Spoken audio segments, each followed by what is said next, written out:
태평양 전쟁 개전 직후인 1941년 12월 초 북태평양 여러 중요 도서를 이미 장악한 일본이 이제 미군이 지키고 있는 최전방 웨이크 섬을 점령하려고 전투를 벌이고 있습니다. 웨이크 섬은 미드웨이와 하와이 진주만에서도 멀리 떨어져 있는데요. 현재 웨이크 섬 전투가 시작된 지 4일째인 상황에서 미군은 웨이크 섬 지원을 계획은 하고 있지만 언제 실현될지는 모르는 상황이고, 웨이크 섬의 미군 수비병력은 해병대가 대부분이었는데 고립된 것이나 다름없는 상황에서 필사적으로 전투를 벌이고 있습니다. 그럼 일본군의 3일간 공습에 이어 현재 벌어지고 있는 1941년 12월 11일 새벽의 포격전 상황으로 다시 돌아가 보겠습니다.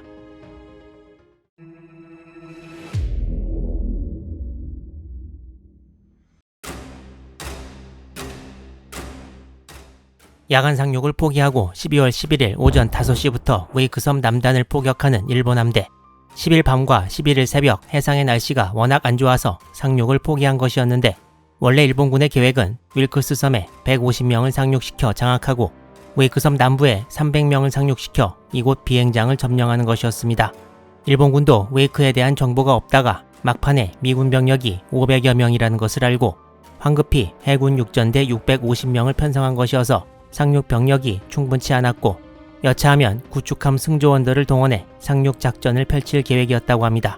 당시 일본 측 기록에는 포격이 개시된 오전 5시 20분경 와일드캣 전투기 한 기가 웨이크 섬 상공을 비행하는 것을 목격했다고 합니다. 12월 11일 날이 완전히 밝은 것이 오전 6시경이고, 당시 웨이크 미 항공대 지휘관 퍼트남 소령이 해뜨기 약 30분 전쯤에는 전투기 출격이 가능하다고 했으니까 자신의 말대로 미군 전투기가 이날 최대한 빨리 출격했다면 일본 함대에서 와일드캣을 봤다는 시각과 얼추 맞아떨어집니다. 당시 일본 기록에는 와일드캣을 본 일본 함대가 의외의 감에 사로잡혔다고 나오는데, 일본 함대는 12월 8일부터 10일까지 웨이크를 폭격했던 항공대로부터 미군 항공대와 포대 및 여러 시설들이 괴멸되었다고 연락을 받았는데, 와일드캣이 여전히 날아다니는 모습을 보고 의아했다는 뜻으로 해석할 수 있습니다.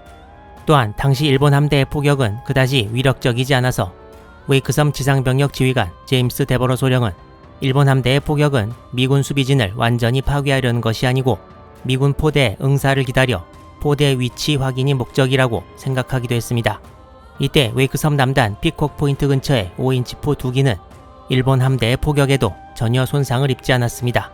따라서 일본 함대와 상륙부대는 11일 새벽 웨이크 섬 포격에 들어갈 때까지만 해도 웨이크의 미군 항공대 등 수비 능력에 대해 전혀 감을 못 잡고 있었던 것으로 보입니다.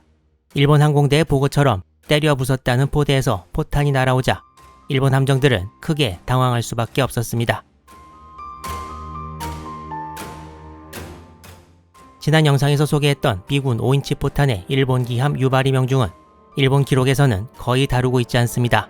유바리의 전투 보고서도 비탄 여부를 언급하지 않고 있고, 단지 미군 포대가 맹렬한 반격을 개시해왔다고 적고 있는데, 11일 아침의 포격전에서는 사실 유바리에 맞은 명중탄보다 더 큰 사건이 있습니다. 이건 웨이크 섬의 서쪽 해역에서 일어났는데 잠시 후에 소개해드리도록 하고, 유바리 포격전에 대해 미군 측의 기록을 조금 더 살펴보도록 하겠습니다. 먼저 지난 영상에서와 달리 일본 기함 유바리의 당시 위치는 웨이크 섬 중간 정도 위치가 아니라 섬 남단에서 정남 방향이었던 것이 맞습니다. 피콕 포인트 근방에 있던 5인치 포대의 명칭은 배터리 A 포대입니다.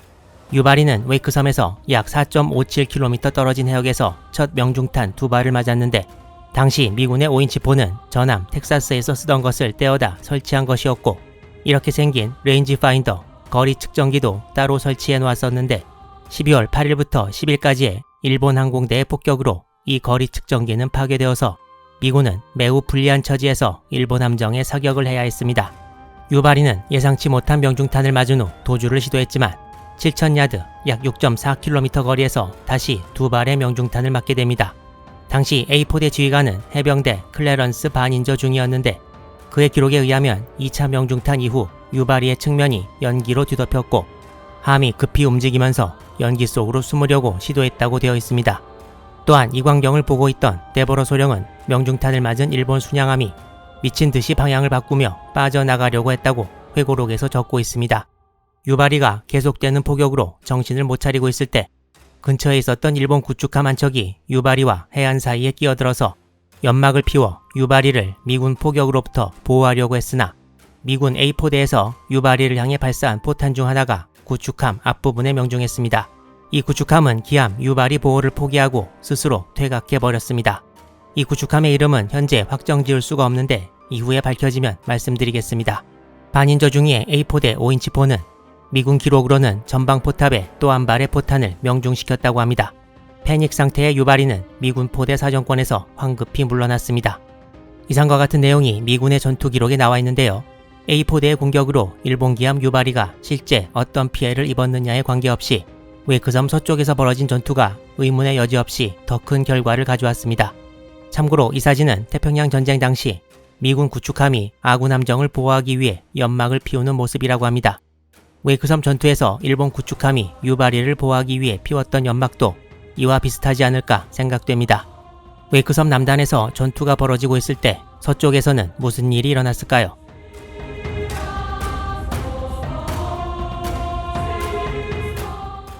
일본 구축함 하야테는 1925년 12월에 취역한 일본 해군의 고참급 구축함입니다. 한 명의 한자를 읽어보면 질풍이고 빠르고 거세게 부는 바람이란 뜻입니다.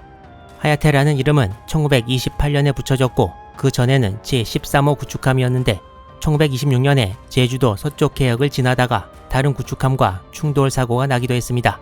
이후에 하야테는 중일 전쟁에도 참가했고 1941년이 되자 목전에 닥친 전쟁을 대비하기 위해 태평양으로 보내졌고 1941년 7월 25일 타카츠카 미노루 소좌가 함장으로 취임했습니다. 이후 태평양 전쟁이 터졌을 때 제29 구축대 소속이었는데 제29 구축대 구축함 4척 중 하야테와 오이테가 웨이크 작전에 참가하게 되었습니다.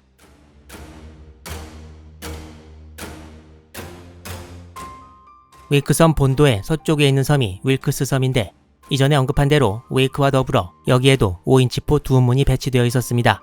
위치는 윌크스 섬의 서쪽 끝부분이고 이 포대의 이름이 배터리 L포대였습니다. 이 포대의 지휘관은 존 A. 맥캘리스터 소위였습니다. L포대의 거리 측정기도 12월 10일의 폭격으로 파괴되어 버렸습니다. 기함 경순양함 유바리가 A포대의 공격을 받고 있을 때 미군 기록에 의하면 구축함 하야테와 오이테가 윌크스 섬 쪽으로 접근했다고 합니다. 구축함 하야테가 해안에서 약 4,500야드 4.11km까지 다가왔을 때 L포대의 5인치포가 불을 뿜었고 곧 하야테에 포탄이 명중했습니다. 이후 일본 측 기록은 하야테가 순식간에 폭침했다고 말하고 있습니다. 일본 기록에는 목격담으로 보이는 것도 나와 있는데 다음과 같습니다. 처음엔 함의 끝부분에서 검은 연기가 나왔고 그 연기가 순식간에 전체 함을 뒤덮었으며 검은 연기 사이로 함교가 순간적으로 보였지만 연기가 사라졌을 때는 함도 보이지 않았다고 기록하고 있습니다. 하지만 미군 쪽 진지에서 본 기록은 조금 다른데 일본 함에서 대폭발이 일어나고 함체가 둘로 쪼개진 후 가라앉았다고 되어 있습니다. 결론적으로 명중탄을 맞은 지 1, 2분 내 하야테는 침몰해버렸고 타카츠카 미노루 함장을 비롯한 167명의 승조원들이 전부 전사했습니다. 하야테가 손 쓸 틈도 없이 순식간에 침몰해버린 것은 확실한 사실인데 침몰 원인에 대해서는 미국 일본 기록 02, 폭뢰 혹은 어뢰의 유폭이라는 설로 기울어지고 있습니다. 일본 기록에 따르면 당시 일본 해군의 어뢰, 폭뢰에는 88식 폭약이라는 것을 썼는데 이 폭약의 감도가 예민해서 1942년 초에도 필리핀 근해에서 일본 구축함 등이 미군 항공기의 기총 소사를 받고 후가판에 장비했던 폭약이 유폭되어 침몰한 적도 있다는 사실을 부연해 놓고 있습니다. 5인치 포탄 한두 발에 과연 구축함이 침몰하는 것이 가능한지 의심도 되지만 하야테가 순식간에 침몰한 것이 사실이고 미군이 사격한 포가 5인치여서 명중탄으로 인한 폭뢰나 어뢰 유폭설이 가장 신빙성 있는 설명일 수밖에 없습니다. 일본 기록에는 하야테의 침몰 시 미군 항공기는 상공에 없었다고 합니다. 똑같지는 않지만 비슷한 예로 영국 전함 후드가 1941년 5월 24일 독일 전함 비스마르크에 15인치 포탄을 맞고 유폭이 일어나 3분 만에 침몰하고 총원 1418명 중 1415명이 전사한 일이 있었는데요. 명중탄으로 유폭이 일어나 배가 두 동강 나고 손 쓸 틈도 없이 가라앉아서 승조원들이 대피도 못하고 거의 전부 죽은 것이 두 척의 배가 꽤 비슷합니다. 참고로 영국 전함 후드 그리고 독일 전함 비스마르크의 마지막 전투와 관련해서 이 채널 초창기에 시리즈로 영상들을 만든 것이 있는데 관심 있으신 분들을 위해 지금 보시는 이 영상 말미에 링크를 달아놓도록 하겠습니다. 1941년 12월 11일 아침에 침몰한 일본 구축함 하야테는 태평양 전쟁에서 최초로 침몰한 일본 구축함이라는 불명예를 안았습니다. 또한 태평양 전쟁에서 미군에 의해 침몰된 최초의 일본 수상함이기도 한데요. 수상함이 아닌 잠수함은 진주만기습 당일 격침된 2인승 가표적 잠수정이 있습니다. 일본 기록에 의하면 하야테가 웨이크 섬으로 출발하기 전에 하야테가 속해 있던 제29 구축대 주계사관이 하야테에 탑승해서 승조원 전원에게 유서를 쓰라고 하고 이를 군사 우편으로 일본으로 보냈다고 합니다. 이렇게 하야테는 제대로 싸워보지도 못한 채 최후를 맞았습니다.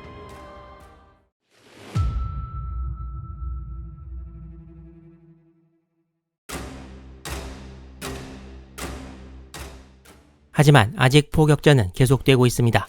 웨이크섬 남단에 있던 5인치 A포대와 윌크스 섬의 L포대 이외에 북쪽에 있는 또 하나의 작은 섬인 필섬에도 5인치포 2문이 있었고 포대의 이름은 B포대로 우드로우 캐슬러 중위가 지휘했습니다.